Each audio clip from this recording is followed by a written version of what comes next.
سورۃ الشورى کی آیت نمبر 39۔ الحمدللہ وکفی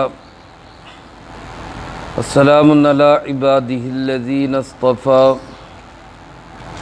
خصوصا علی سید الرسل وخاتم الانبیاء وعلی آلہ واصحابہ الاتقیاء۔ اما بعد فاعوذ باللہ من الشیطان الرجیم، بسم اللہ الرحمن الرحیم۔ والذین اذا اصابهم البغی هم ینتصرون، وجزاء سیئۃ سیئۃ مثلها، فمن عفا واصلح فاجرہ علی اللہ، انہ لا يحب الظالمین۔ ولمن انتصر بعد ظلمه فأولئك ما عليهم من سبيل، انما السبيل على الذين يظلمون الناس ويبغون في الأرض بغير الحق، أولئك لهم عذاب أليم۔ وَلَمَنْ صَبَرَ وَغَفَرَ إِنَّ ذَلِكَ لَمِنْ عَزْمِ الْأُمُورِ۔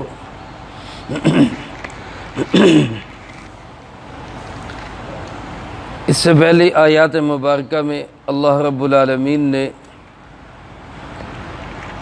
دنیا کے متعلق ارشاد فرمایا کہ یہ چند روزہ برتنے کی چیز اور ساز و سامان ہے، اس کی کوئی حقیقت نہیں ہے، جی لگانے کی جگہ نہیں ہے۔ اور آخرت کے متعلق فرمایا کہ خیر و ابقا، بڑی بہترین بھی ہے اور پائیدار اور باقی رہنے والی بھی ہے۔ آخرت کے اندر انعام یافتہ اور اللہ کی طرف سے نوازے ہوئے بندوں کی 6 صفات اس سے پہلے اللہ پاک نے بیان فرمائی۔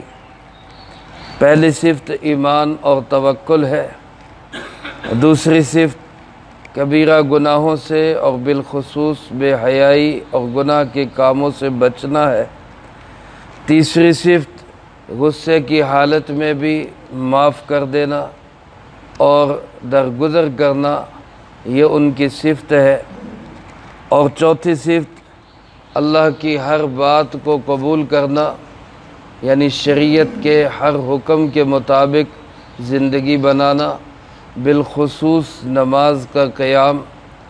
اور پانچویں چیز یہ کہ آپس کے معاملات اہم امور مشورے کے ساتھ طے کرتے، اور چھٹی صفت ان کی یہ بیان فرمائی کہ وہ اللہ کے دیے ہوئے میں سے خرچ کرتے۔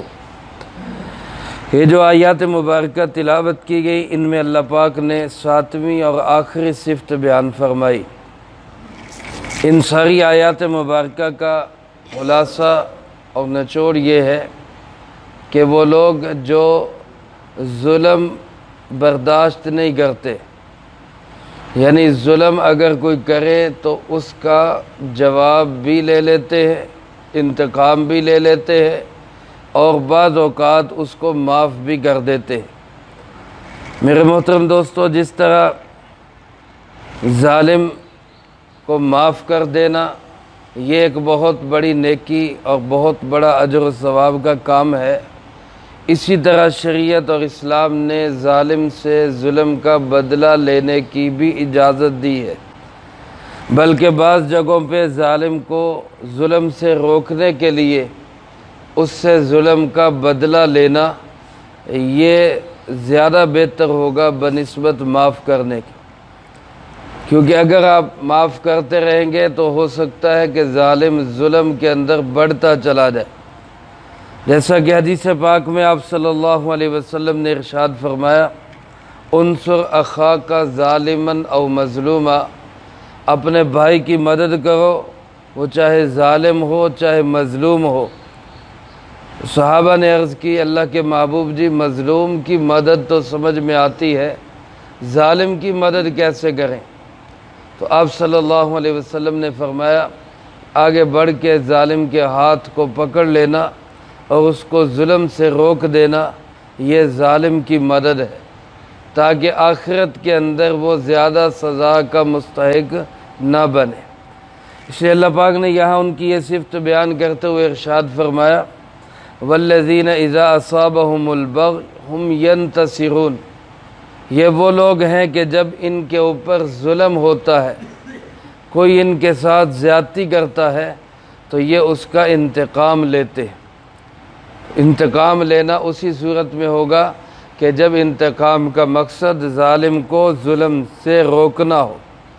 چنانچہ اس کی حدود بیان فرمائی، فرمایا وَجَزَاءُ سَیِّئَةٍ سَیِّئَةٌ مِثْلُهَا، برائی کا بدلہ اسی طرح کی برائی ہے، یعنی برائی جتنی کسی انسان نے کی ہوگی اس کی مثل اگر شریعت میں اجازت ہو تو اتنی اس کے ساتھ زیادتی کی جا سکتی ہے۔ مثال کے طور پہ کسی انسان نے ایک تھپڑ مارا تو انتقام میں آپ اس کو ایک ہی تھپڑ مار سکتے ہیں۔ کسی انسان نے مکہ مارا تو جواب میں آپ اس کو ایک مکہ مار سکتے ہیں، اس کی اجازت ہے۔ خدا نخواستہ کسی نے کسی کا کان کاٹ دیا تو اس کو اجازت ہے کہ وہ بدلے میں اس کا کان کاٹ دے۔ رسول اللہ صلی اللہ علیہ وسلم کی بارگاہ میں ایک مقدمہ پیش ہوا، ایک خاتون نے مکہ مارا اور دوسری کے دانت توڑ دیے، دانت ٹوٹ گئے۔ وہ رسول اللہ صلی اللہ علیہ وسلم کی بارگاہ میں حاضر ہوئی، مقدمہ چلا، ثابت ہوا تو آپ نے فرمایا کہ اس کے بھی دانت توڑے جائیں گے، کیونکہ شریعت کا حکم یہی کہ کان کے بدلے میں کان کاٹا جائے، ناک کے بدلے میں ناک کاٹی جائے، دانت اگر توڑے جائیں تو بدلے میں دانت ہی توڑے جائیں۔ وہ الگ بات ہے کہ جب اس خاتون کے خلاف یہ فیصلہ ہوا تو اس کے بھائی انہوں نے اللہ پہ اعتماد کرتے ہوئے، اللہ کی ذات پہ بھروسہ کرتے ہوئے یہ قسم اٹھا کے کہا کہ ہماری بہن کے دانت نہیں توڑے جائیں گے۔ شریعت کا مقابلہ نہیں کیا، آپ کے فیصلے سے ٹکرائے نہیں، لیکن اللہ پہ بھروسہ رکھا کہ حالات ایسے بن جائیں گے، صورتحال ایسی ہو جائے گی کہ ہماری بہن کے دانت نہیں توڑے جائیں گے۔ چنانچہ کچھ ہی دیر میں جس کے دانت توڑے گئے تھے اس نے معاف کر دیا کہ میں اللہ کی رضا کے لیے معاف کرتی، لہذا اس کے دانت ٹوٹنے سے بچ گئے۔ اس موقع پہ سرکار دو عالم صلی اللہ علیہ وسلم نے یہ جملہ ارشاد فرمایا کہ کچھ لوگ اللہ کے اتنے پیارے، اتنے محبوب ہوتے ہیں، اللہ کو اتنے پسند ہوتے ہیں، لو اقسم علی اللہ لابرہ، اگر وہ اللہ کے متعلق کوئی بات قسم اٹھا کے کہہ دے کہ اللہ کی قسم اللہ ایسا کرے گا تو اللہ ان کی قسموں کی لاج رکھتا ہے، ان کی قسموں کو پورا کر دیتا ہے۔ تو بہرحال کہنے کا مقصد یہ کہ جتنی کسی نے برائی کی ہو اتنی ہی اس کو سزا دینے کی اجازت ہے، لیکن علماء نے لکھا ہے کہ یہ بھی سزا انہی امور میں ہوگی جو امور شرعاً جائز بھی ہے۔ مثلا اگر کسی نے کسی کو زبردستی شراب پلا دی تو اب وہ یہ نہیں کہہ سکتا کہ جی جواب میں نے بھی زبردستی شراب ہی پلانی ہے، کیونکہ وہ تو ویسے شریعت میں حرام ہے۔ یا خدا نخواستہ کسی نے کسی کے ماں بہن کی عزت کے ساتھ کوئی زیادتی کی، اب وہ کہہ رہی تھی جواب میں نے بھی ایسے ہی کرنا ہے، تو یہ شرعاً جائز نہیں ہوگا۔ یہ مار پیٹ کی حد تک جہاں تک ہو وہاں شریعت بدلہ لینے کی، انتقام لینے کی اسی انداز سے اجازت دیتی ہے، لیکن جہاں ایسے امور ہوں جو شرعاً خود ناجائز اور حرام ہو وہاں دوسری سزائیں تو دلوائی جا سکتی ہے، اسی طرح کا انتقام لینے کی اجازت نہیں ہوگی۔ لیکن اس انتقامی حدود کو بیان فرما کے بھی اللہ پاک نے معافی کو زیادہ پسند کیا۔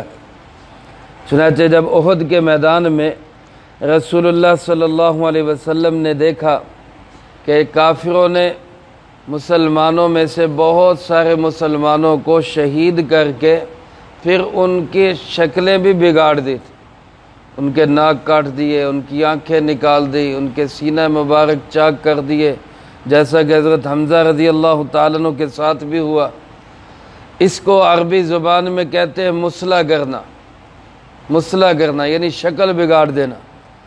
سرکار دو عالم صلی اللہ علیہ وسلم نے جب یہ ماجرا دیکھا، خود اپنے محبوب چچا کا یہ معاملہ دیکھا، تو آپ بھی فرط جذبات میں یہ قسم اٹھا گئے کہ میں ان کے 70 آدمیوں کا یہی اشر کروں گا۔